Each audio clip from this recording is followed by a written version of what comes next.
Casquette rouge vissée sur la tête, poing fermé. 2 ans après des élections présidentielles dont il n'a en parole toujours pas reconnu les résultats, Donald Trump est de retour dans l'arène pour les élections de mi-mandat. Un test grandeur nature pour le leader républicain qui, ce dimanche, était en Floride pour faire passer son message. Si vous voulez la sécurité pour votre famille et la sécurité pour votre communauté, vous devez voter pour éjecter tous les démocrates et élire les républicains tout au long du scrutin. Et maintenant, pour que notre pays soit prospère, sûr et glorieux, je vais probablement devoir le faire à nouveau, mais restez à l'écoute.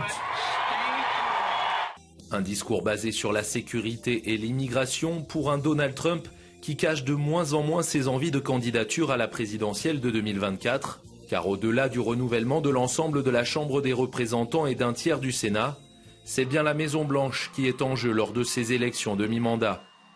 En meeting dans l'État de New York ce dimanche, le président démocrate a parlé d'un rendez-vous avec l'histoire, dont les conséquences dépasseraient de loin cette deuxième partie de mandat.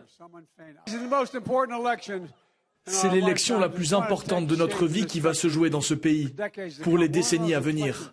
Nous sommes à un tournant, je le pense sincèrement. Ce qui va se passer dans les 2 prochaines années préfigurera ce que sera le pays dans 20 ans.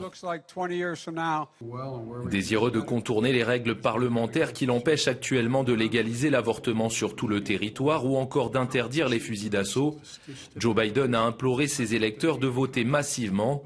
Objectif, lui permettre d'obtenir une majorité suffisante dans les 2 chambres. Mais le contexte de très forte inflation auquel sont confrontés les États-Unis pourrait profiter à l'opposition et confirmer la tendance. En plus de 160 ans, le parti du président n'a que très rarement échappé au vote sanction.